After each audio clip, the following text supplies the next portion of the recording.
Welcome to the Washington Watch News Desk. I'm Sarah Holliday with today's top stories. The battle over transgender medical procedures for minors is heating up across America. Since President Donald Trump returned to the White House in January, his administration has taken a hard stand against the trans agenda, specifically when it comes to protecting kids. Hospitals nationwide have hit the brakes on experimental sex change procedures for minors. In fact, New Hampshire just became the first New England state to ban these irreversible treatments for children. Supporters say this is a huge win for kids and common sense. However, 16 states, plus Washington, D.C., are now ramping up their pushback. This coalition of states has sued the Trump administration over an executive order that shields minors from puberty blockers, hormone therapies, and surgeries. Those in opposition say this order is cruel and unlawful.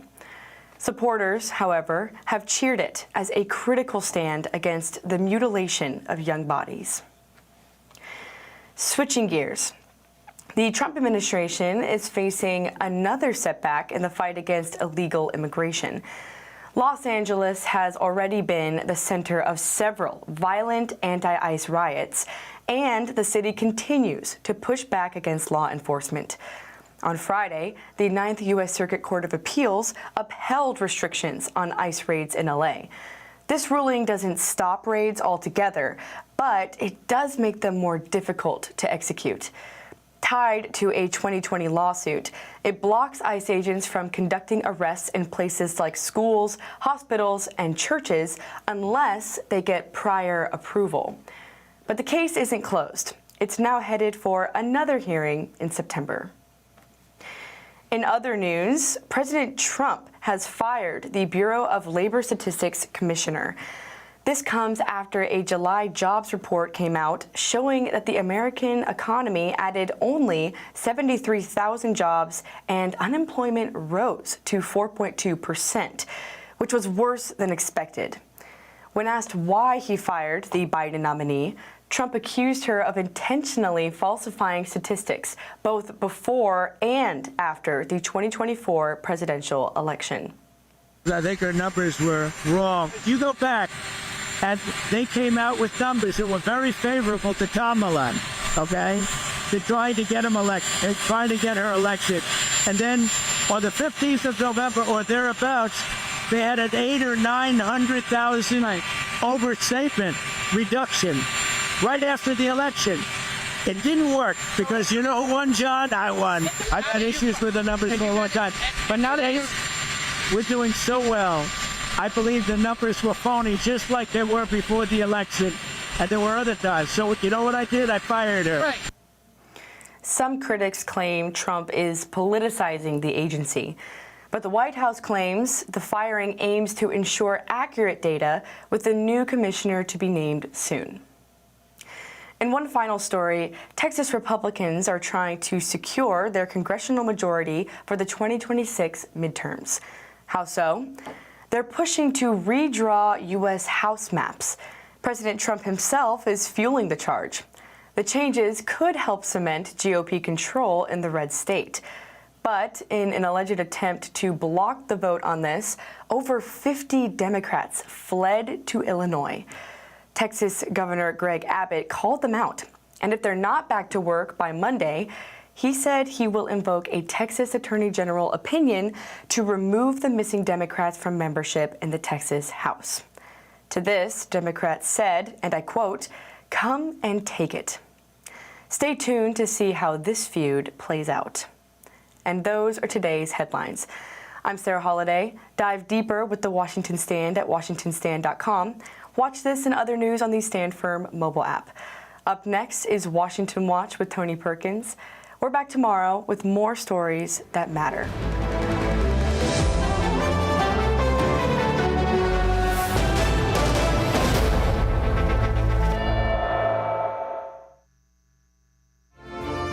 From the heart of our nation's capital in Washington, D.C., bringing compelling interviews, insightful analysis, taking you beyond the headlines and sound bites into conversations with our nation's leaders and newsmakers, all from a biblical worldview. Sitting in for Tony is today's host, Jody Heiss. Well, good afternoon and welcome to this August 4th edition of Washington Watch. I am Jody Heiss, Senior Fellow here at the Family Research Council and your normal Friday host, but I'm honored to be sitting in this August for Tony. All right, we've got a lot to bring your way. Let me kind of break down some of the highlights for you. All the lies about a so-called famine in Gaza continue to be pushed by the Hamas terror group, along with several of our European allies who are now buying that lie hook, line, and sinker. How come the Brits are so critical of Israel? I don't remember the British feeding all of the Nazis in World War II and feeling it was their responsibility to do it. I don't remember the French doing that either. This is an uncanny kind of twist of history. That, of course, was Ambassador to Israel Mike Huckabee. And we will be getting the latest truth about the war between Israel and Hamas when I'm joined by Congressman Randy Fine in just a few moments, coming to us live from Israel. So he'll be with us here in just a moment. There is not a conflict over the last decade where this broken, corrupt humanitarian system, managed entirely by the United Nations, has not prolonged and exacerbated these conflicts. And you can rest assured that this current war would have ended a long time ago if the UN wouldn't have been complicit in all of this. And you know, the crazy thing is, every day, despite all of this, we ask to help them get their food to more people because people need help. But they don't want help from us because apparently the light we're shining on them is just a little too bright. Well, that was Johnny Moore with the Gaza Humanitarian Foundation. He's the executive chair. We'll be hearing from him on what exactly is happening in Gaza, and we'll do that by way of a conversation that he and Tony had on This Week on Capitol Hill. And then DEI. Well, it's not completely dead on the University of Iowa's campus, and this is despite the fact that there's a state law that bans the woke agenda from the taxpayer-funded university. Well, Iowa Attorney General Brenna Bird will share how she is combating this woke mob's lawlessness on DEI. And then to close out the program, I'll be joined by Family Policy Alliance President and CEO Craig DeRoche. We'll be discussing an outrageous case coming out of New York where the Attorney General there, Letitia James, is targeting yet another conservative with trumped-up charges that have led to an unjust sentence of jail time. So don't go anywhere for the next hour. We've got a lot to unpack and bring your way. You don't want to miss any of it, but if by chance you do, you can always catch up by going to our website, tonyperkins.com, so keep that handy. All right, let's jump into it today. Breaking earlier today, many news reports are indicating that Israeli Prime Minister Benjamin Netanyahu has decided to fully take over Gaza. This would include areas where the remaining hostages are believed to be held. And as this is happening, of course, we have France and Britain, who are two permanent members of the United Nations Security Council. They're saying that they intend to recognize a Palestinian state. And they're not alone. Canada is doing the same thing. They're all bowing to Hamas's demands for recognition. So, how should the United States respond both to the Prime Minister's takeover decision and our allies' dangerously misguided decision to recognize a Palestinian state? Well, joining me right now, live from Israel, is Congressman Randy Fine. He represents the 6th Congressional District of Florida. Congressman Fine, thank you so much for joining us. I know it's late where you are. Thanks for staying up. Welcome to Washington Watch. Happy to be here. It's an honor to talk to you. Well, I know you're traveling there, obviously, in Israel right now. You're speaking with a number of leaders while you're there. To the extent that you can, what are you hearing from them? Well, I just got here this morning, and so there haven't been that many discussions at this point. But what it seems clear is that the Israeli government has made the decision to fully annex Gaza. And I think it's an unfortunate decision, but one that has to be made. I mean, what is clear is that Hamas has no intention of surrendering, has no intention of releasing the hostages, and is going to wait for their allies, which is what you have to call them now, in France and Britain and Canada, countries that have succumbed to Muslim terror, to back them up. So Israel has no choice, if we want to bring this war to an end, but to conquer the enemy. And so I fully support them in doing that. Yeah, it's a head-scratching thing to watch nations like Great Britain and France and Canada and wondering what in the world are they doing. At the same time, we have Prime Minister Netanyahu has decided to fully take over Gaza. What's your thoughts on that?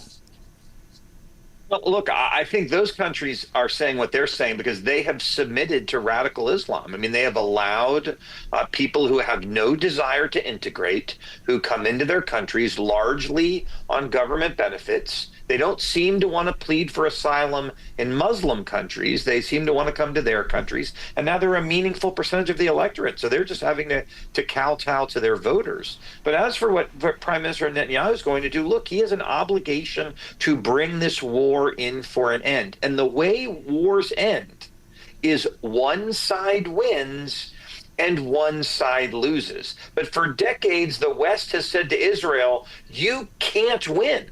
You can't win. I mean, right now we have you must feed the enemy. You must make them comfortable so they can regain their strength and try to kill you again. And so Bibi, it sounds like, has decided he's going to win the war. He's going to conquer the enemy and make them submit. That's how wars work. And to be clear, that is what Hamas has said they want to do to Israel. They have said they want to conquer Israel, and they want the Jewish state, which, by the way, is incredibly important to Christians as well. They want it to submit. And I think that would be a scary thing for both of our religions. Yeah, absolutely. So right in the middle of both of these scenarios, when we're talking about Prime Minister Netanyahu's decision on the one side and other countries like Canada and France and UK, right in the middle of that is the United States. How should we, in your opinion, respond both to the issue with other countries trying to recognize a Palestinian state and the decision of the Prime Minister? What is the role of the U.S. in all of this? Well, I think what we can do is say to Israel is ignore the idiots and do what is right. I mean, the fact of the matter is, look, France is they're addicted to surrender. That's just what they do.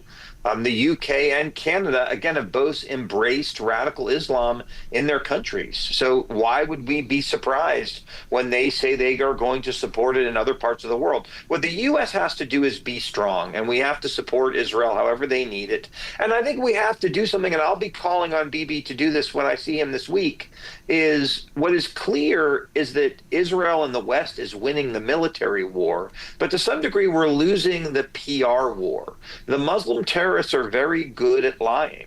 And we have to do a better job of making sure the truth gets out there because so many people are just willing to buy it as is. It's like these pictures of starving children next to fat mothers and other children that are perfectly fine, and people refusing to deal with the hard facts of the conditions on the ground, which, as we can talk about, there's a reason there are a lot of kids in bad shape in Gaza.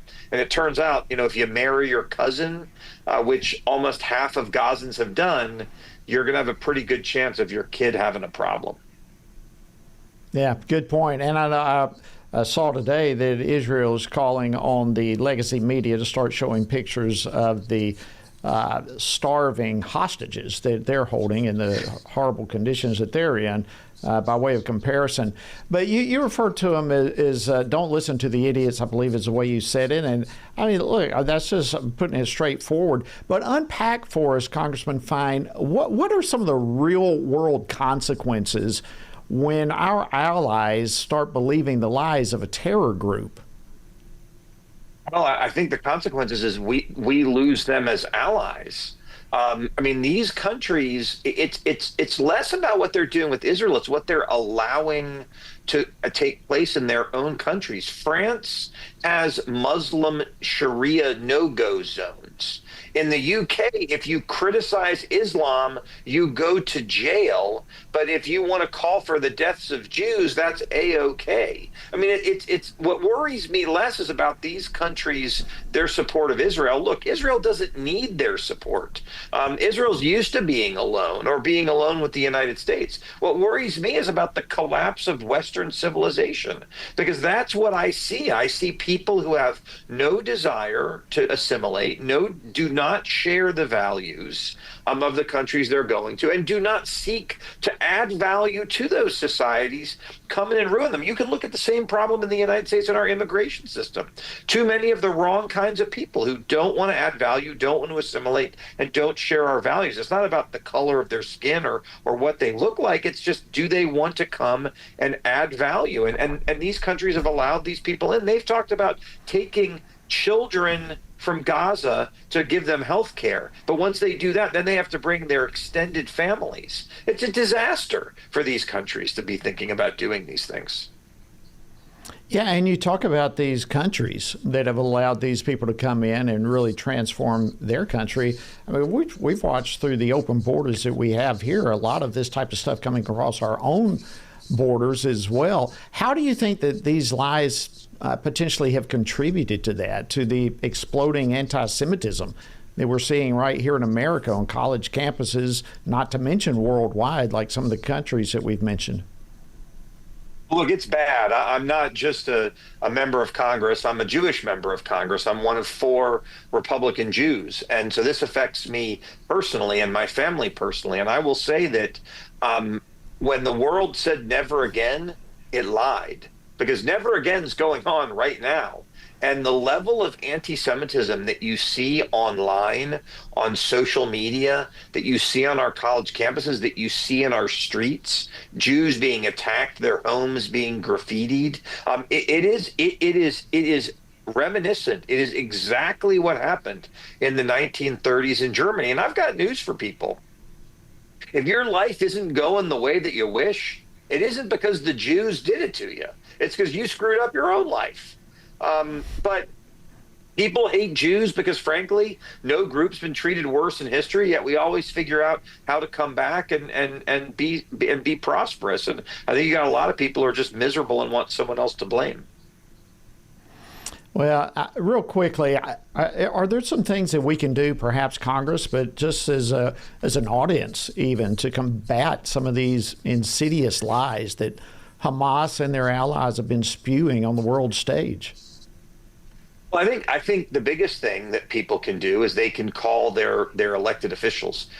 Look, most Republicans, there are 2 exceptions that are pretty anti-Semitic, but most Democrats have abandoned Israel. And look at who they want to be the mayor of New York. I mean, a guy who's a flat-out Muslim terrorist from Uganda. So they need to register to vote. They need to vote, and they need to tell people in their party, if they're Democrats, that this isn't okay. Not all Democrats believe this nonsense, but they also have to tell the facts. And the fact is this. And your speaker that you played the clip from the Gaza humanitarian, actually, no, it was Mike Huckabee who said it. Never in history. Just got a few seconds. Yeah. Never in history has a winning army been told they have to take care of the losing army. And that's what's happening here. It needs to stop. And I think the war is going to come to an end soon. Congressman Randy Fine, thank you for staying up late, coming on live for us from Israel. Hope you have a fantastic week with your trip there. Thank you. All right, friends, coming up on the other side of the break, Iowa Attorney General Brenna Bird will join me to discuss how she is combating DEI at the University of Iowa. Stay tuned.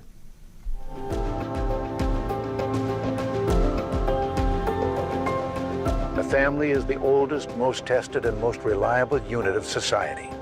It is divinely created and sustained. And yet, there are those who are always tampering with its values and structure. That's why we need organizations like the Family Research Council that can effectively defend and strengthen the family. Family Research Council began over 40 years ago, like all great movements of God, with prayer. Today, Rooted in the heart of the nation's capital, FRC continues to champion faith, family, and freedom in public policy and the culture from a biblical worldview. FRC is one of those bright lights that helps us focus on true north. And I shudder to think, had they not been here, that it could have been worse. The Family Research Council is key.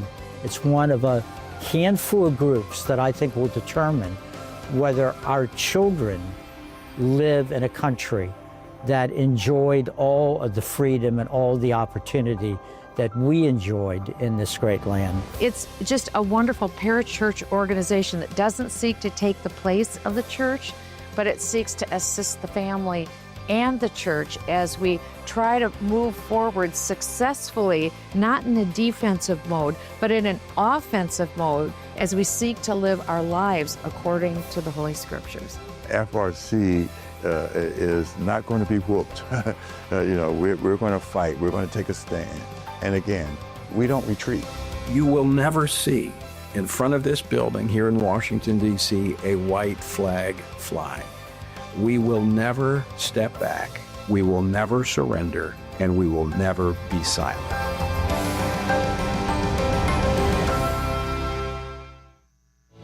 In the beginning was the Word, and the Word was with God, and the Word was God, and the Word became flesh and dwelt among us, and we have seen His glory.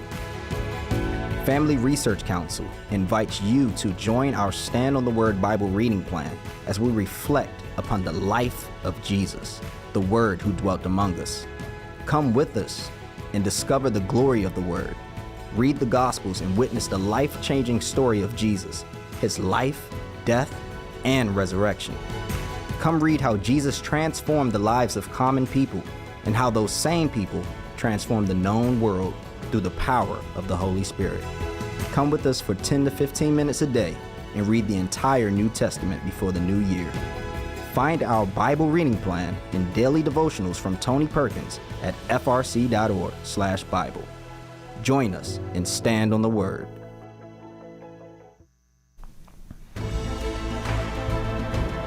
Good afternoon. Welcome back to Washington Watch. I am your August host, Jody Heiss. Glad to be with you and glad to have you joining us. All right, the University of Iowa and its officials have found themselves in quite a bit of hot water lately.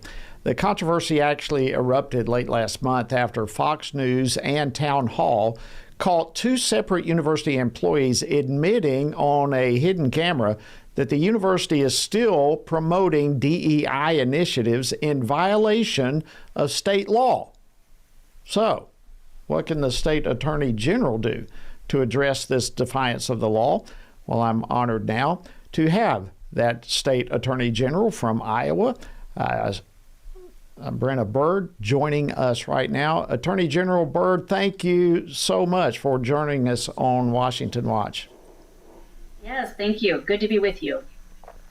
Well, it is great to have you. Listen, I want to get to the university issue here in just a second, but before we jump there, I've just got to bring this up because I know you just had in Iowa the first year anniversary of the pro-life heartbeat law that went into effect. 1 year. Congratulations. Give us your reflections, your reactions to that.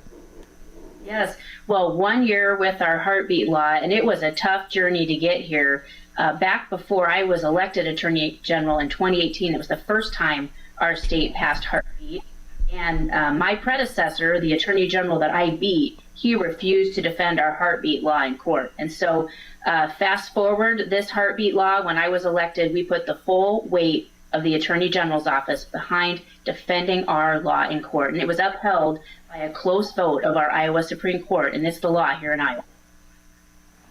Well, hats off to you and so many others that have stood in the gap fighting for that. And now, congratulations, a year anniversary on that heartbeat law, and we are grateful for all that you've done to stand in the gap for that.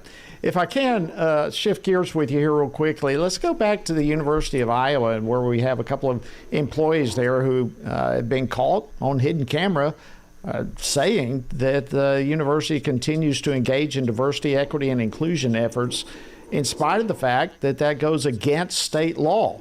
Your reaction to all of that?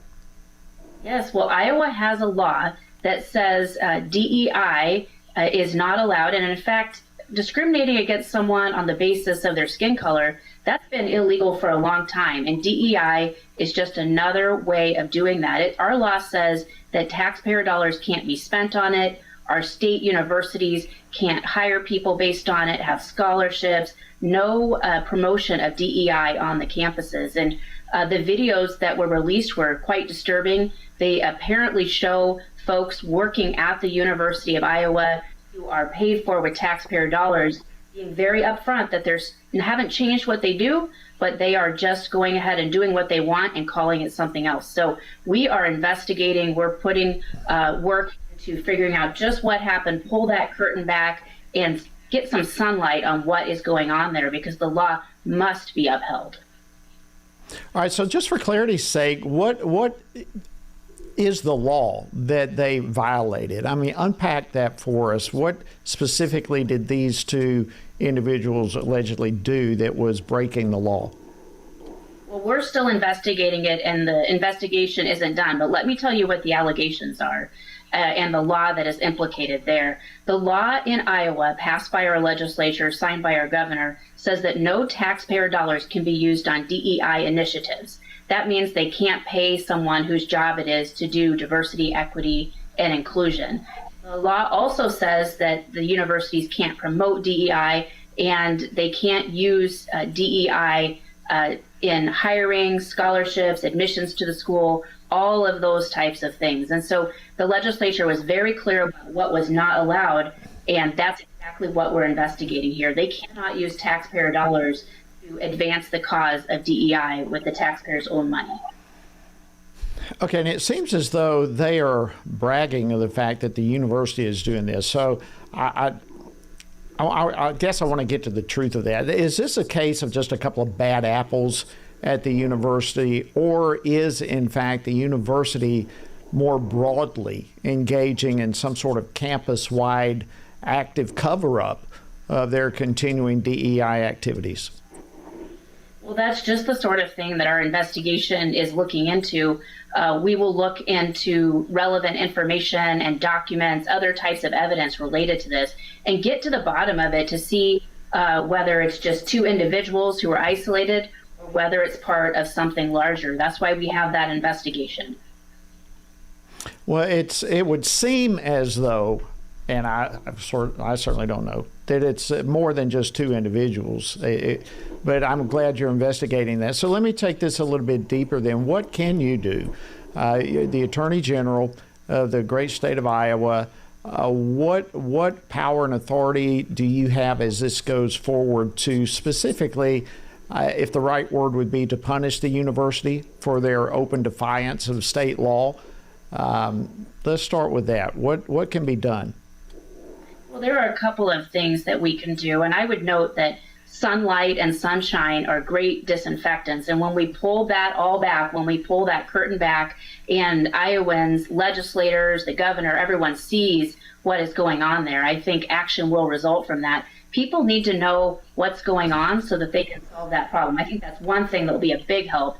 The second thing, of course, is the law that was passed allows us to go to a court to get an action for mandamus, which basically means the judge would tell the university to follow the law. So we have a couple of tools at our disposal, but I think just pulling that curtain back will do a great deal to help us root out illegal DEI and other legal violations at our universities. Well, at the end of the day, that's what it comes down to. What's the point of having a law if there are no consequences for breaking the law? And there's got to be some way to ensure compliance as well as punish willful defiance of it. So do you think at the end of the day this is all going to be taken care of once and for all? Well, I certainly hope so. I know sometimes the roots of the woke left run deep and it can be difficult, but this is a good first step to root all of this out. And at the end of the day, this is about taxpayer dollars. It's about education, not indoctrination. That's what that law is all about. So I'm hopeful that we will get the problem fixed, but I am not naive enough to think that it's an easy thing to do, but we're going to do the work. Well, thank you so much, Iowa Attorney General Brenna Byrd, for coming on and breaking this down for us. And again, congratulations on 1 year anniversary of the Heartbeat Bill. But what you're doing now with the university, keep the torch ablaze. And thank you for joining us today. All right, friends, after the break, we will be hearing from the executive director of the Gaza Humanitarian Foundation. That would be Reverend Johnny Moore. He's going to be correcting the record on the so-called famine in Gaza. So stay tuned. It's coming your way right after the break. Download the new Stand Firm app for Apple and Android phones today. You can join a wonderful community of fellow believers. We've created a special place for you to access news from a biblical perspective. Read and listen to daily devotionals, pray for current events, and more. Share the Stand Firm app with your friends, family, and church members. And of course, stand firm wherever you go. At Family Research Council, defending the family isn't just a mission, it's our daily calling. Every team member at FRC uses their God-given talents to stand for biblical truth, protect life, and uphold religious freedom. Here at Family Research Council, we face many threats to the family, threats that have been with us for some time.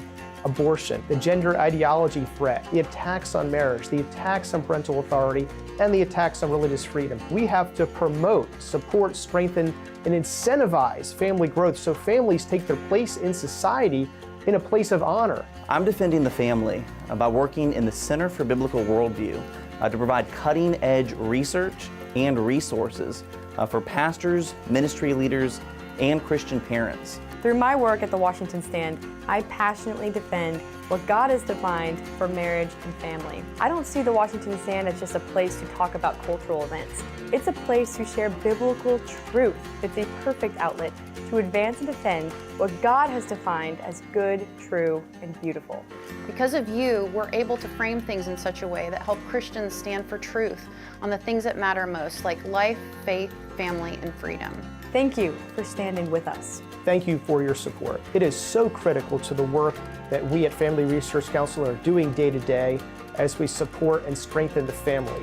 So thank you.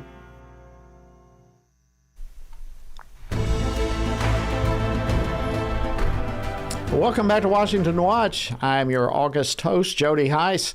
I want to share with you coming up now a clip of Tony's weekend program called This Week on Capitol Hill. And he had a fascinating conversation with the executive director of the Gaza Humanitarian Foundation, Reverend Johnny Moore. And they're correcting the record on the so-called famine in Gaza. We wanted to bring this your way, so here it is. The situation that Hamas created in Gaza has opened an avenue for the terrorist organization to push propaganda even as its own people suffer. But as President Trump indicated this week, the fastest way to end this suffering is for Hamas to surrender and release the hostages. Has the rest of the world forgotten who started this? Joining me now to discuss his organization's efforts in coordination with Israel is the Reverend Johnny Moore, Executive Chairman of the Gaza Humanitarian Foundation. Johnny, welcome to This Week on Capitol Hill. Hey, Tony. Thanks for having me. So on Friday, a milestone was hit. In just a couple of months, you've been able to deliver 100 million meals directly to the Gazans. That's exactly right. And by the way, it's not just over the course of one active war. It's been over the course of two wars. I mean, we had the 12-day war right in the middle of it. And what makes our operation unique, Tony, is that our food goes directly to the people of Gaza. So we have served 100 million meals of food, affecting half of the people of Gaza, between 800,000 and 1 million beneficiaries, not one single truck being able to be stolen by Hamas. Millions of dollars has gone into humanitarian aid through the United Nations. Where's that all gone?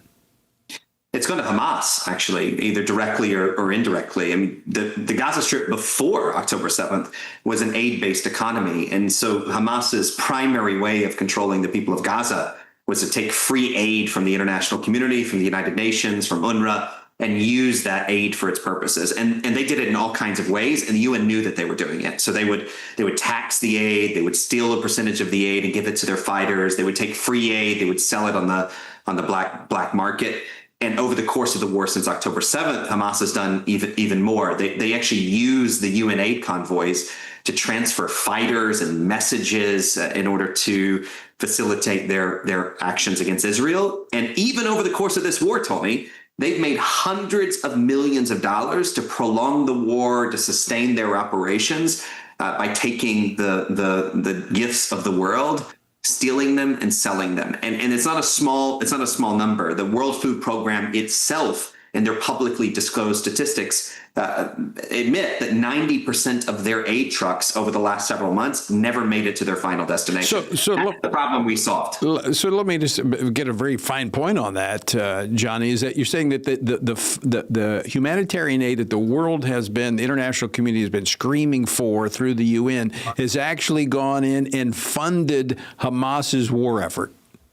Yeah, I mean, if this wasn't the UN, everyone would be saying this is material support for terrorism. And because it's the UN, it seems like they get away with it, but we're not letting them get away with it. But it's actually even worse than what you were saying. So in the middle of the ceasefire negotiations, when everyone was being hit with this famine in Gaza, story, the United Nations was actually the primary institutional spreader of this story. And for sure, there's hunger in Gaza. There's acute hunger in Gaza. That's why we exist. And we've said from the very beginning, we can't do it alone. We need help from other people.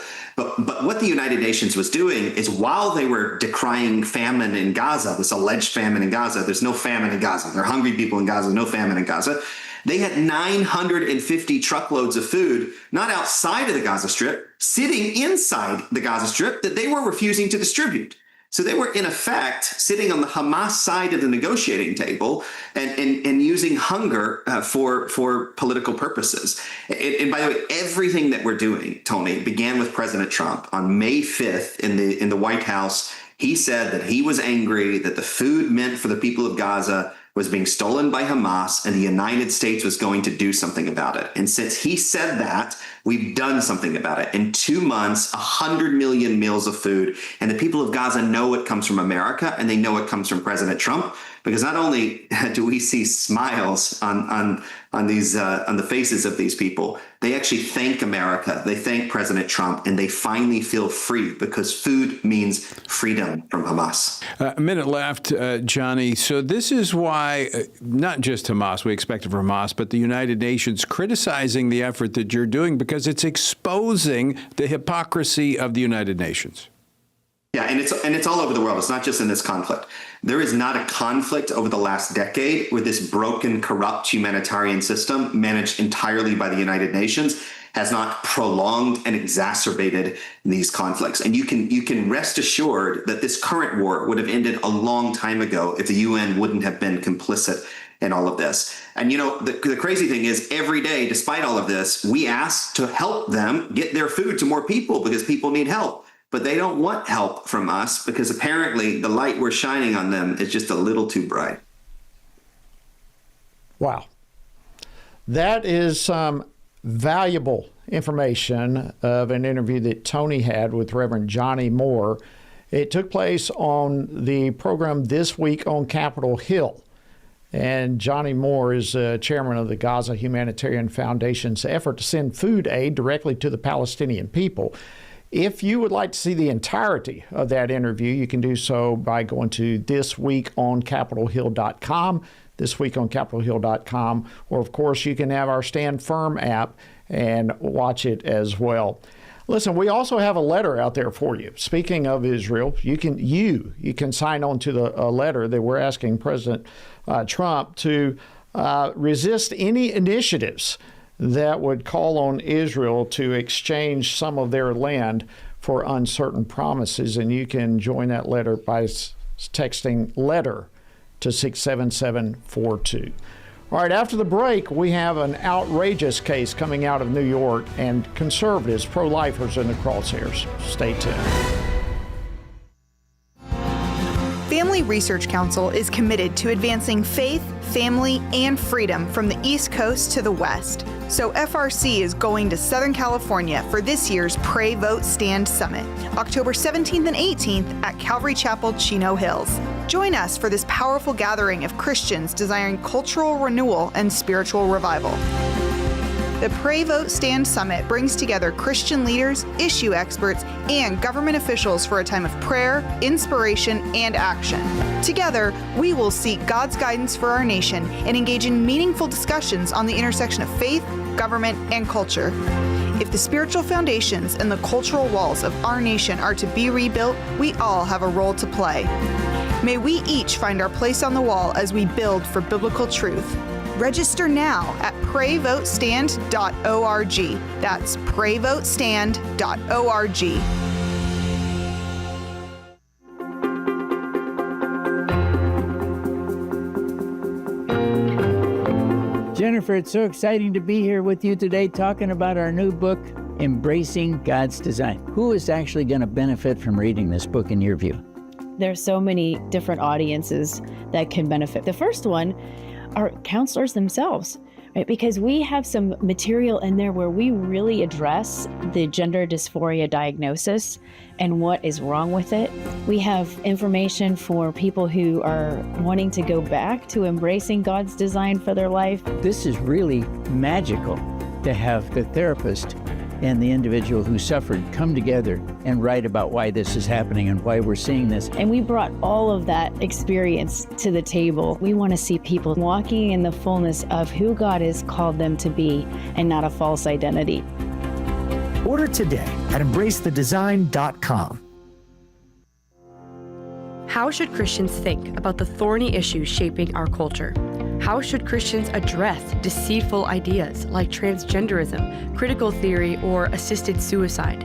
How can Christians navigate raising children in a broken culture, the war on gender roles, or rebuilding our once great nation?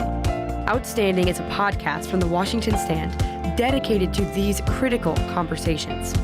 Outstanding seeks to tear down what our corrupt culture lifts up with an aim to take every thought and every idea captive to the obedience of Christ. Whether policies or partisan politics, whether conflict in America or conflict abroad, join us and our guests as we examine the headlines through the lens of Scripture and explore how Christians can faithfully exalt Christ in all of life. Follow Outstanding on your favorite podcast app and look for new episodes each week. Good afternoon. Welcome back to Washington Watch. I am your August host, Jody Heiss. Glad to have you joining us today. Hope you caught the ad that just ran. It's time to go ahead now and mark your calendars. The Pray, Vote, Stand Summit is coming up October 17th and 18th this year. It's going to be on the West Coast at Calvary Chapel, Chino Hills in California. And friends, I'll tell you, this is a powerful, powerful event. Brings together Christian leaders, issue experts, government officials. It's a powerful time of prayer and inspiration and action. I encourage you to go ahead now, visit prayvotestand.org and learn more about the conference and how you can register today. All right. It's a well-known fact at this point in our nation's history that New York's Attorney General Letitia James is, shall we say, a pro at politically motivated charges against her opponents. I mean, just look at President Trump's year-long history of conflict with Attorney General James since he became president. I mean, literally hundreds of millions of dollars in fines that the president is still fighting in court. Well, the latest victim with Attorney General James' politically motivated punitive actions is the New York Families Foundation's executive director, Jason McGuire. You may have heard of all of this by now. He's been on this program, in fact, many times in the past. The New York Families Foundation is one of many family policy councils nationwide that work to promote faith, family, and freedom, and they do so at the state level, whatever state they may be on. Well, we've got a developing situation coming out of New York, and joining me now to unpack this situation is Craig DeRoche. He's the president and CEO of the Family Policy Alliance. Craig, welcome back to Washington Watch. It's great to have you. Jody, it's a real privilege to be with you. It's a pretty dark thing going on, but one that God's got his hands on and the audience needs to hear about. Well, amen to both of those facts, and I want you to unpack it for us. Before we get there, maybe let's start with a little historical backdrop of all of this. If you can kind of give us a little bit of history in terms of New York's Attorney General Letitia James as it relates specifically to politically motivated investigations against conservatives, we'll just put it that way, generally speaking, and pro-lifers, but conservatives.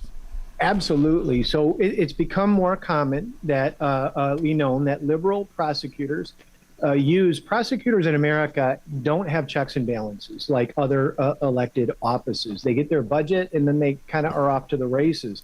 The checks and balances are supposed to be defense attorneys, but only Donald Trump, and she made it even hard for a former president of the United States billionaire to keep up with her because she can leverage the entire weight and power of the government.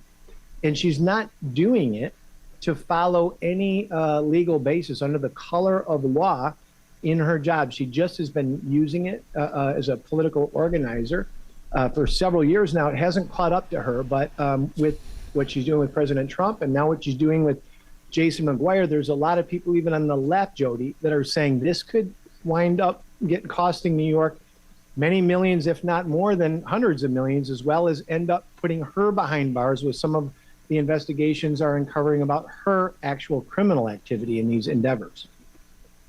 Wow. All right, so let's narrow this down. What's happening in the case now with our friend, New York Families Foundation Executive Director, Jason McGuire? You mentioned this, so wind it down, sum it up for us. What's going on there?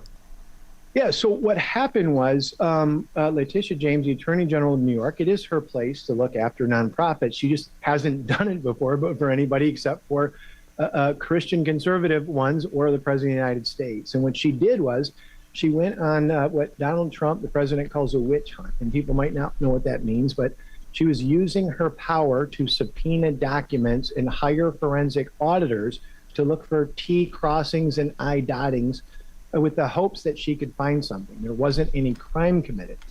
She did this for 3 years. She subpoenaed over 7,000 documents and had scores of attorneys and staff people doing this. And what she found after all these years in 2025 was that there were 6 receipts missing from a filing that should have been included in 2019.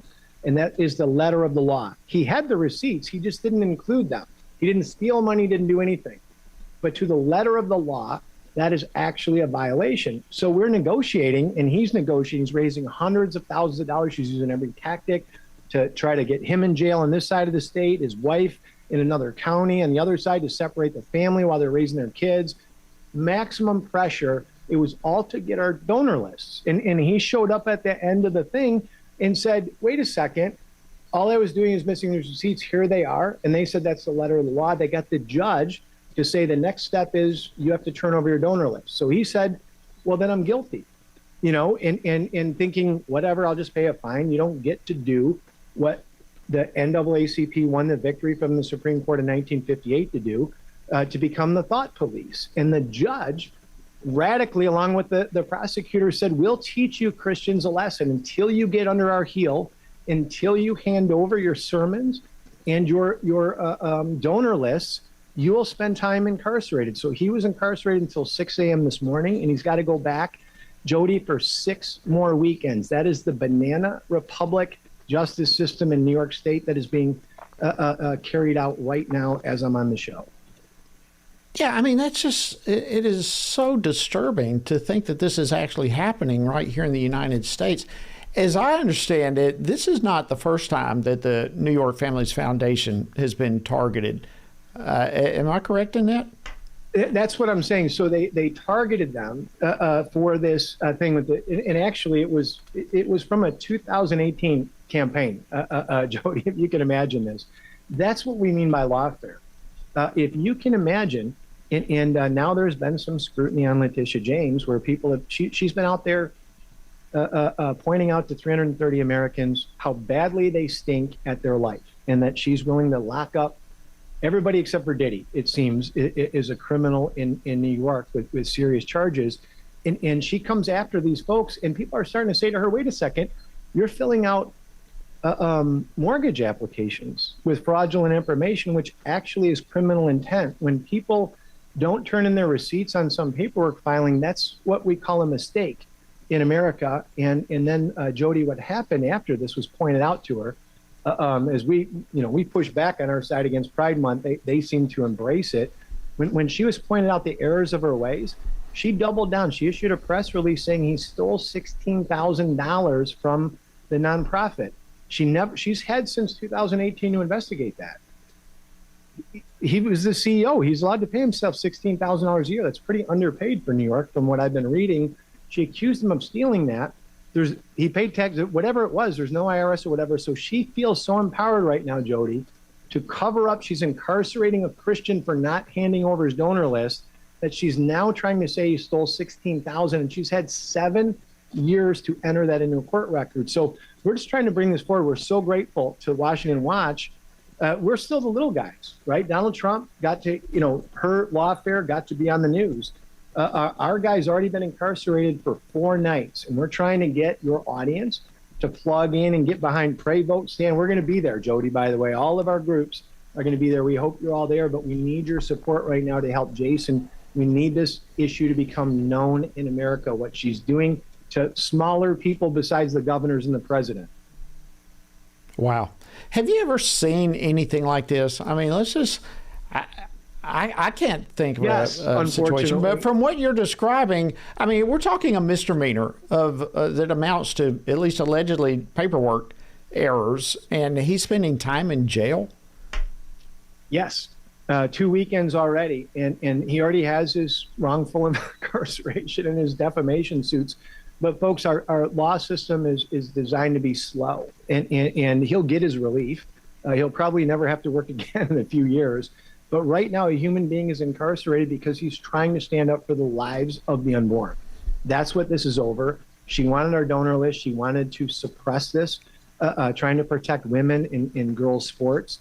That's all that this thing is about. And unfortunately, Jody, yeah, you're talking to a guy that got prosecuted in 2010 for 2.5 years for possession of a firearm while intoxicated, and I didn't even have a gun. Liberals, when they can take down a conservative, I won that case, by the way. You can read all the headlines, but it's published law. They literally made it up, and people weren't used to that back in 2010. For police and prosecutors to manufacture an event and prosecute a former Speaker of the House in Michigan.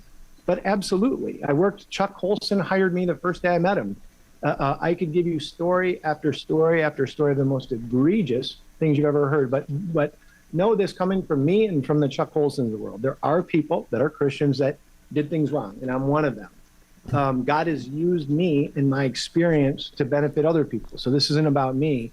It's about seeing a case very clearly. I sat in the front row of Rosa Parks' funeral, and I could see who Riley Gaines was instantly. It took America 7 years to figure out that Rosa was just there first. Riley had worked for 10,000 hours in 20 years to get her seat.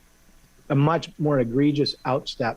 And on this, I worked for justice reform for 15 years and stood next to Donald Trump. That's one of the pictures behind me signing the First Step Back. And people thought that was squishy or weird. It's not.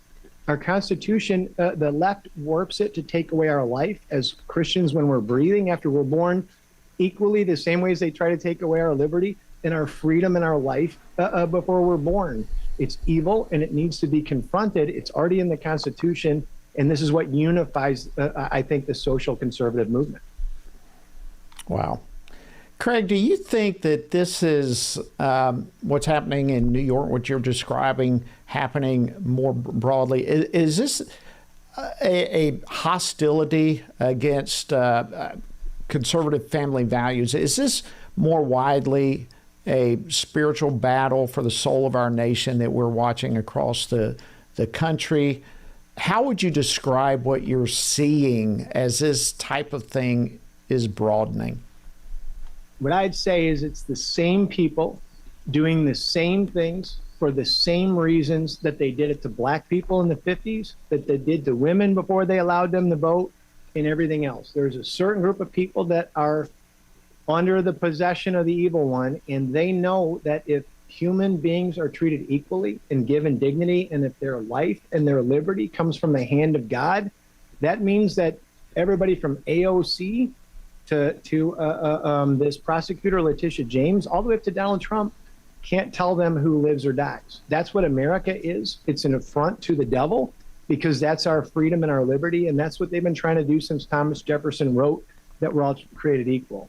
This is the belly of the beast, and usually they only do this about abortion, but in this case, Jody, she's crossed so many lines using the criminal justice. I believe that liberals and progressives, how can they defend her actions? They just spent the last 20 years talking about incarcerating people that act like she's acting. So this is one that I really think we need to talk about. Wow. How do we need to be praying about this situation with Jason? Pray for Jason, that God is already using him just for guard his heart and to be safe physically with what she's trying to torture him physically and mentally. Spiritually, the spirit is vibrating off of Jason, as you'd expect. I hope, when he's through this, come back on your show. But be praying for Letitia James, too. She is setting herself up to be one of these American figures that books will be written about, that we have to move on from to progress toward that more perfect union, the arc of justice bending toward, humanity and justice that Martin Luther King talked about. She's an example of what we need to get rid of in public policy. I'm not trying to say that as a person. I wrote in one of my pieces today, I probably did worse things when I was Speaker of the House of Michigan than she does as Attorney General. It doesn't mean you don't call people out. It doesn't mean you don't remove them for office for cause when they're acting this way. It's extra constitutional, and she is literally the tip of the spear of what is wrong with lawfare in America. Wow. Shifting gears real quickly, we've just got a couple of minutes, but the Family Policy Alliance just recently wrapped up another very successful social conservative policy conference. What were some of your big public policy takeaways from that event? So, folks, here's the thing. You heard my frustration before, and I've had to spend time in jail for things I did wrong. So I'm angry today, maybe a little more than the spirit would have me be angry, but I am so full of hope. Thank you for saying that, Jody. We had such a big event for all. There's over 350 different social conservative groups as big as Focus on the Family and ADF and First Liberty and people like that. And folks, the core, everybody knows that Family Research Council and Family Policy Alliance are kind of like sister organizations. FRC does a lot of federal stuff. We have a lot of strength in the states. And Jody, I think it was just really a powerful 1-2 punch, because a lot of the social conservative progress we'd been making over the last decade was in the states, right? But now it's ripe for us to do it in Congress. We have a lot of bipartisan support for some of the ending this gender insanity. We're hearing some breakthroughs on that. That was really the breakthrough. I think the gender insanity is showing signs of abating. The public polling on that is about 85% to 15%. If you're wondering how long it's going to take for Gavin Newsom and Gretchen Whitmer to come around, but they're still fighting it, but we are clearly winning on that one, Jody. Well, I could not agree with you anymore, and I think that certainly has to be a priority going forward, both on the state level as well as the federal. And Craig, I just want to say thank you for standing the gap, your own battles, standing in this for so many battles, so much water under the bridge of your life and your leadership and willingness to stand up and be counted. I just want to personally say, and do so publicly, thank you. We deeply appreciate it, and thank you for joining us today on Washington Watch. Thank you. And I want to say who introduced me to Tony Perkins the first time was Chuck Colson. So I just want to leave you with that. Awesome. Thank you, Jody. That's great. Thank you, Craig DeRoche of the Family Policy Alliance. We appreciate it. All right, friends, that wraps up this edition of Washington Watch. Hope you have a fantastic remainder of your day, and we'll be right back here with you again tomorrow for more cutting news on Washington Watch. Washington Watch with Tony Perkins is brought to you by Family Research Council and is entirely listener-supported. Portions of the show discussing candidates are brought to you by Family Research Council Action. For more information on anything you heard today, or to find out how you can partner with us in our ongoing efforts to promote faith, family, and freedom, visit TonyPerkins.com.